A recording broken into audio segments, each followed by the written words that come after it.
Yet another way of finding the minimum is to use what is called the method of gradient descent.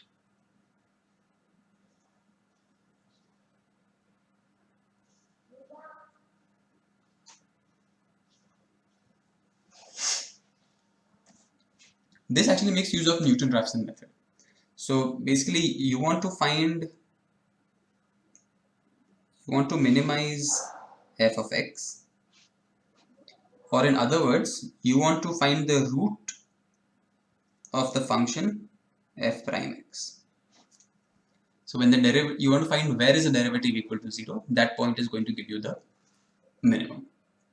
So okay, so if I call f prime of x as some g of x, then this is just Newton-Raphson method in g of x. So Newton-Raphson method says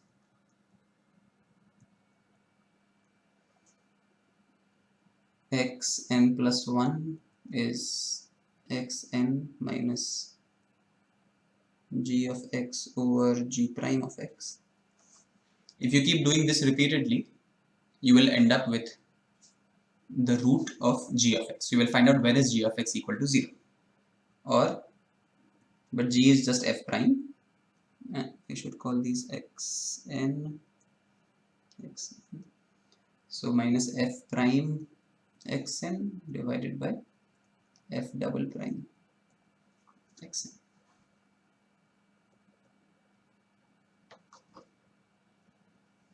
So this is your method of gradient descent. I'll tell you in a bit why it is called that. One problem over here is that we have to calculate second derivatives. Depending on your function, maybe it's difficult to calculate second derivatives. Maybe you don't have a function itself, you just have a set of points. Then calculating second derivatives will introduce numerical errors into your work.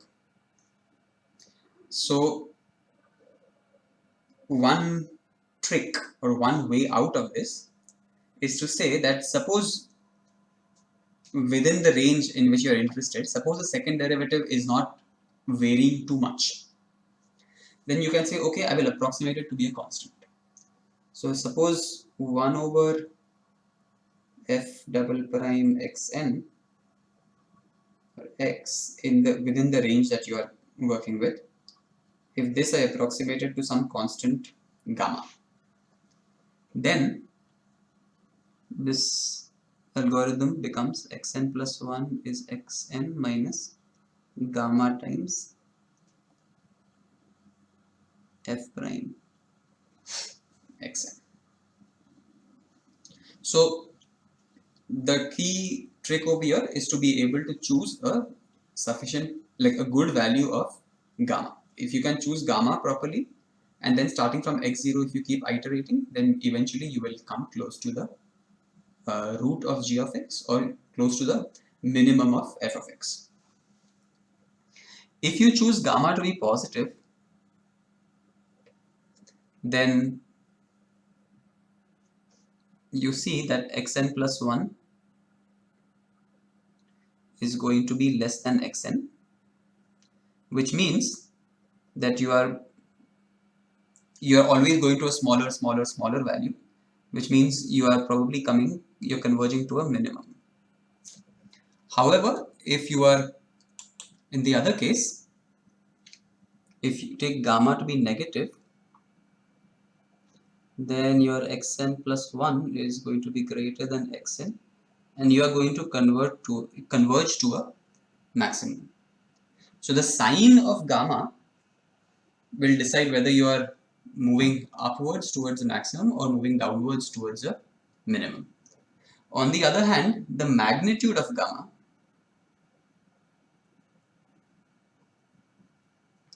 will tell you how fast you are going towards the maximum or minimum. So this will tell you the speed of convergence.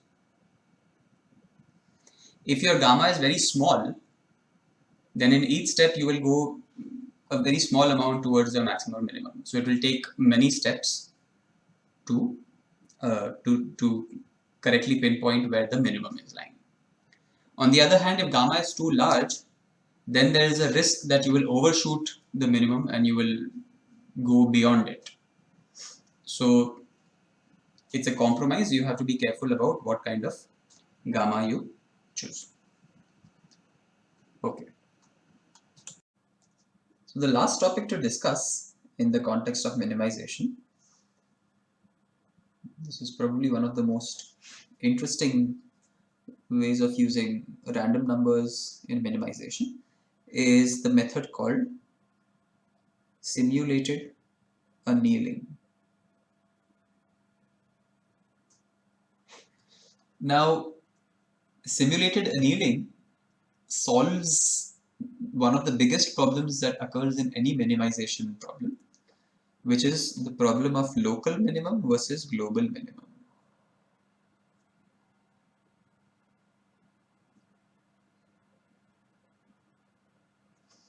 Suppose you have a function that looks like this.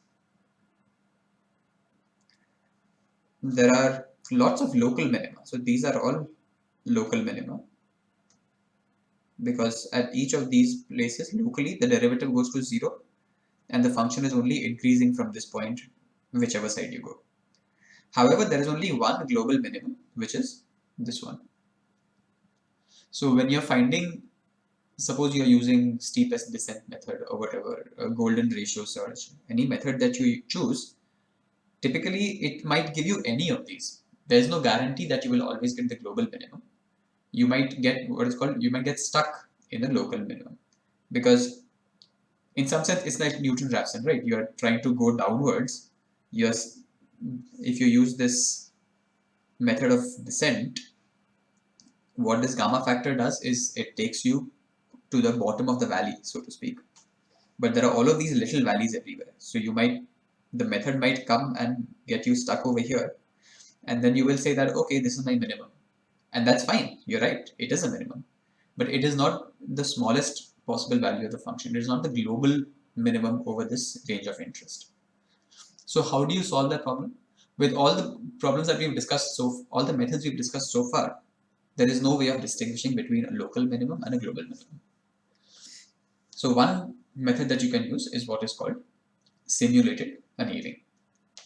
Now, what does this word annealing actually mean? So the word annealing comes from fields like glass blowing or doing metal work, in which you heat up the glass or the metal to a very high temperature while in the furnace or while you're working on it in the smeltery, and then you cool it down. And as it cools down, the rate of cooling decides the properties of the glass or of the metal. So normally what happens, suppose these are your molecules of metal or glass or whatever, and they are in some kind of crystal structure. But when it's very hot, all of these can be moving around and they form bonds with each other, and these bonds are quite random because the temperature is high. And then because of this kind of bond structure formation, this is not very hard. It can become quite brittle. So if you don't give it sufficient time to cool, it will just freeze. These kind of weak bonds will just freeze in place, and your glass or your metal will become weak or brittle. But if you allow it to cool down very slowly, if you give it time to cool down, then instead of having these kinds of random arrangements, you will have a very structured bond structure in this crystal.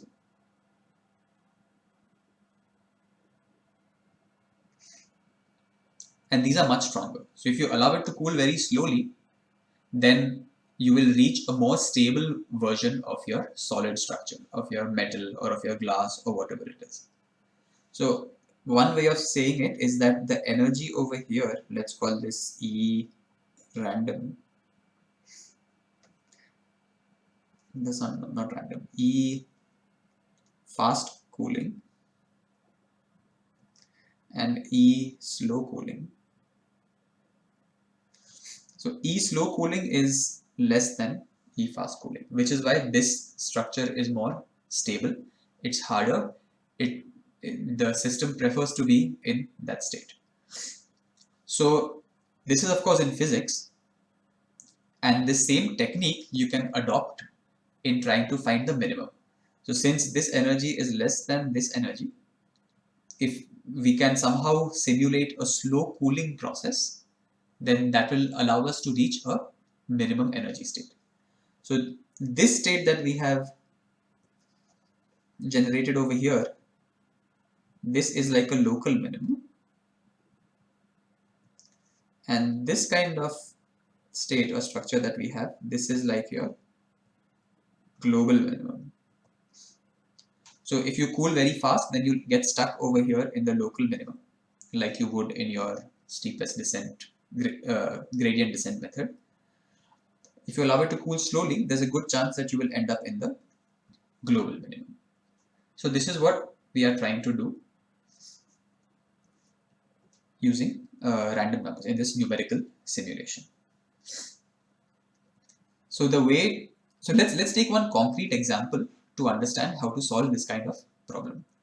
So you use simulated annealing when there are different kind of configurations available to you, and you want to pick one of the configurations which minimizes a certain quantity. So here are two configurations that we have, the random bonds one and the structured bonds one. These two configurations have different energies, and we are trying to find that particular configuration which has the lowest energy. So the specific example that we are looking at is called the traveling salesman problem.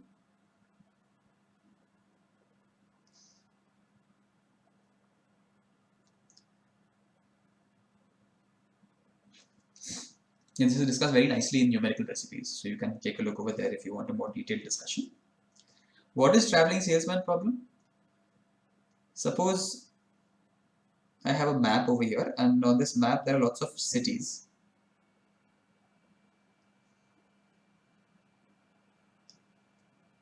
And there is a salesman. Salesman needs to go to all the cities one by one without repeating any city. So to be efficient, the salesperson must go only from one city to another.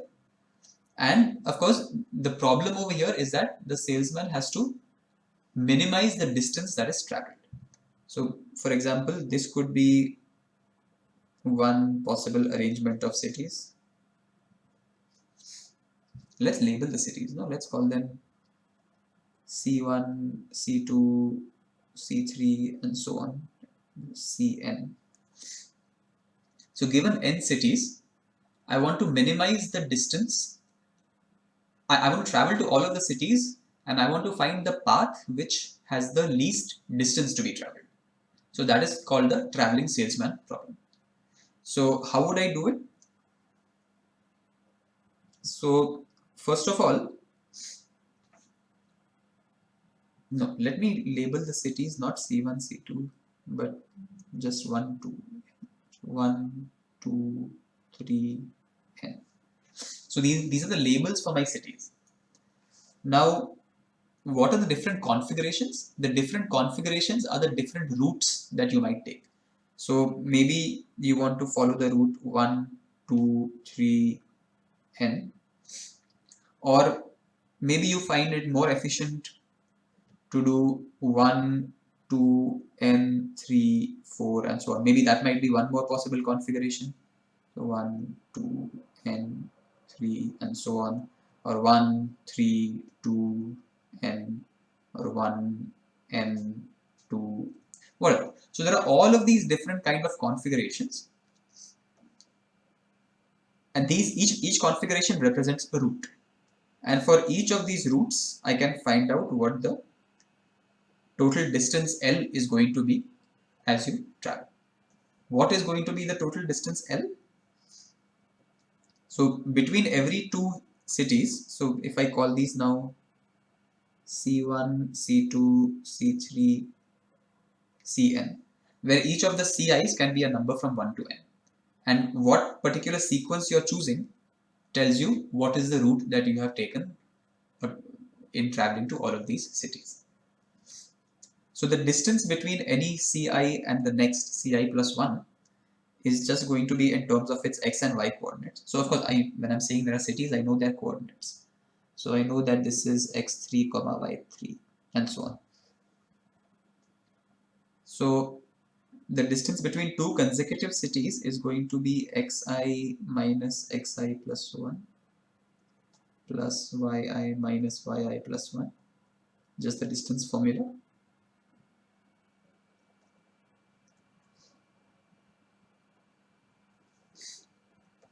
And of course, I must add this over all the i's from 1 to.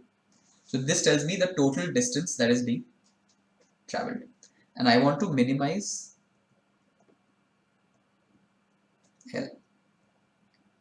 Find the configuration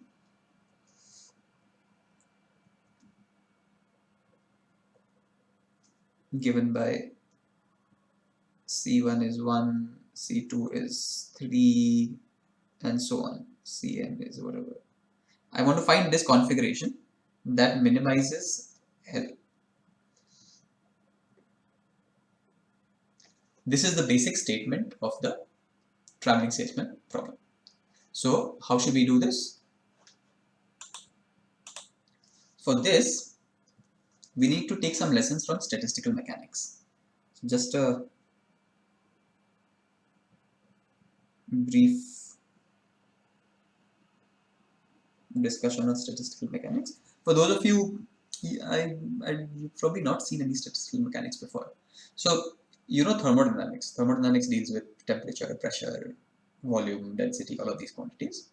Statistical mechanics says that all of these properties arise from the microscopic properties of the atoms and molecules and make up your system. And it gives you a prescription starting from all of those microscopic properties. How do you go to a distribution and how do you go to the macro level description in terms of temperature, pressure, all of that. Now, what statistical mechanics says is that suppose you have two configurations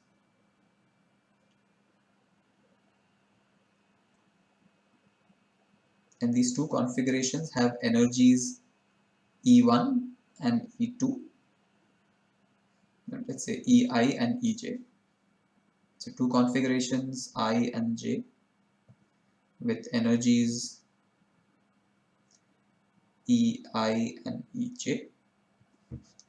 Then the probability of going from the configuration with energy EI to the configuration with energy EJ is proportional to e to the power EI minus EJ divided by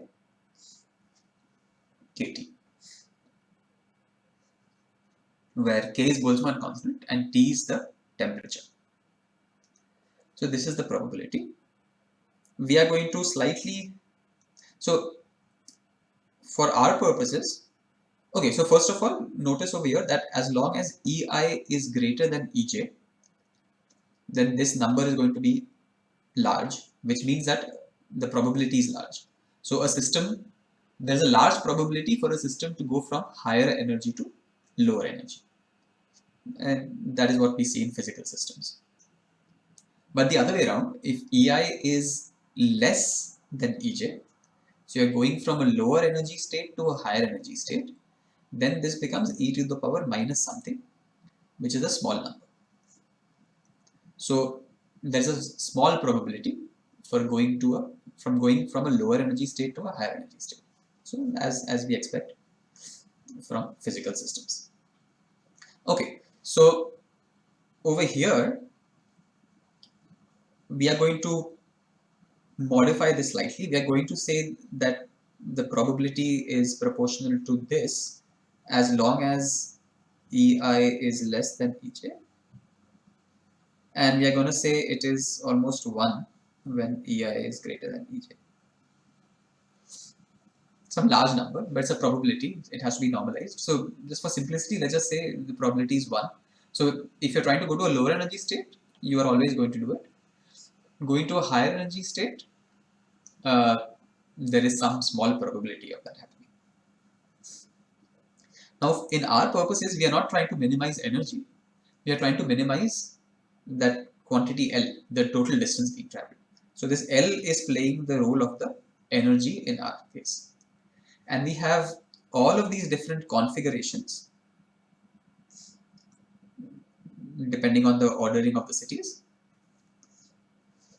So those are our configurations. So for each configuration, you have some Li. So L1, L2, L3. There are Lis for each configuration. Or since we are calling them energy over here, there's an energy for each of these configurations.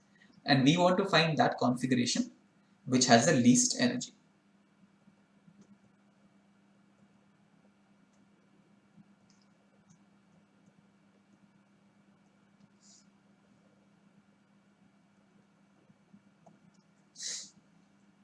So to do this, we use the system of simulated annealing, and the temperature plays the role of a control parameter, and this decides how fast or how slow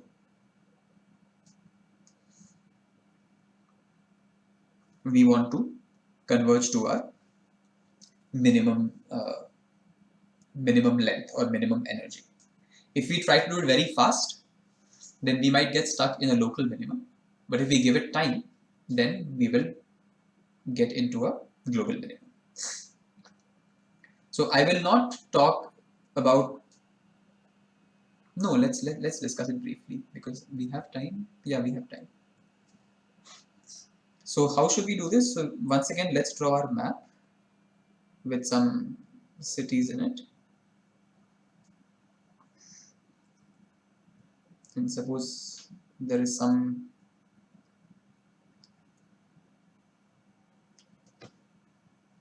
so this is one possible configuration which might so this has some length Li.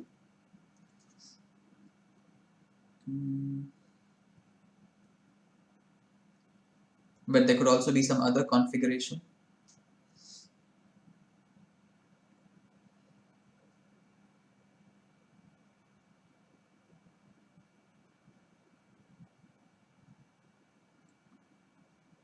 Let's call this Lj. And now what we want to do is, so we start with some temperature T,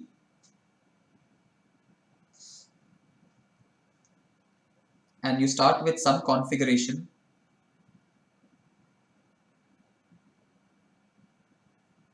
which gives you, well, instead of calling them L, and call them energy just to make it synonymous with statistical mechanics. So let's say your starting configuration has some energy E naught. Now what you do is you randomize and you find some other configuration. Let's call it E1. And then you check what is the probability of going from E0 to E1. If E1 is less than E0, then based on this prescription that we have written over here, your system will go into the state E1. So then I will choose E1, I will discard E0. But if E1 is greater than E0, then I won't go so easily. I will only go with some small probability. So anyway, so now either I'm in E1 or in E0. Then again, once again, I randomize and then I choose a new configuration. And let's say this one has energy E2. Then again, I will check. So suppose I was in E1, then I will check if E2 is less than E1 or more than E1. If it is less than E1, then I will automatically shift to this configuration. If not, then I may or may not, depending on the probability. So I keep doing this multiple times. Throughout this process, I am at some specific value of T. And if I choose a T that is large enough, then T controls this probability because it has this 1 over kt over here.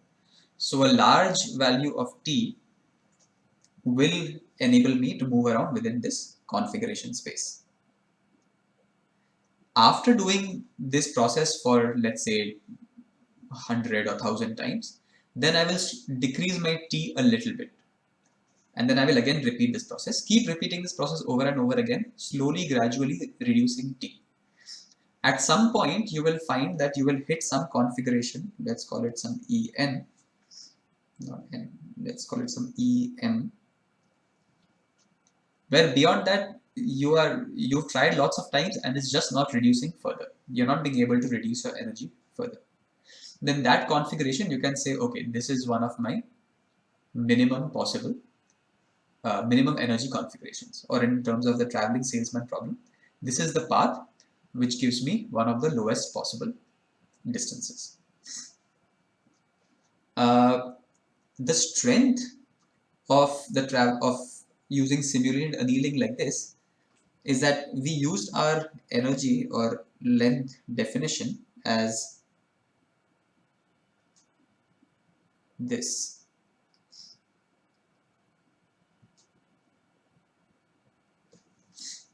So here this was just simple distance between points. But in principle, it is also possible. Suppose it's not just about these distances, but there are also some extra constraints that you want to take care of. So for example, suppose there is a river in between over here, and your salesperson is afraid of water. So he doesn't want to cross the river. So what do you do then? So you can assign over here, so you change the definition of your L. You don't just add this, but you also add one extra term, lambda mu I minus mu I plus 1 whole square. Where what you have done is, every city which is to the left of the river, you give it a value of mu of, let's say, 1. And every city on the right hand side, you assign to it a mu of minus 1.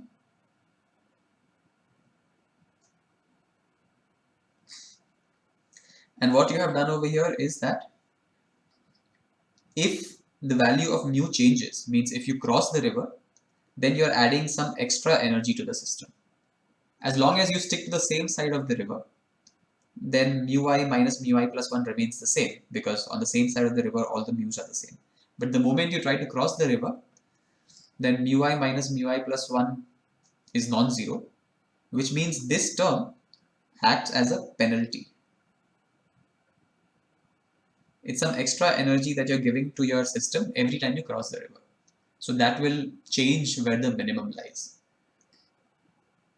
So as a result of this, what will happen is that those configurations will get favored in which you are not crossing the river much, maybe just twice, once to go the other side and once to come back. Of course, for that, this lambda has to be positive. If you make lambda negative, then this term is not a penalty, this is an incentive. Meaning that if you cross the river, then your so-called effective length is decreasing. So you are favoring those configurations in which you cross the river more often. So you can look at, there are diagrams given in the numerical recipes book in which, so if you make lambda positive, so let's say you have some cities like this, and you have a river over here which you don't want to cross ideally, then the path might look something like this. So you just cross the river twice. But on the other hand, for these same cities, if you give an incentive for crossing the river, means if you make lambda negative, which means you want your salesman to cross the river as often as possible, then you might get something that looks like this.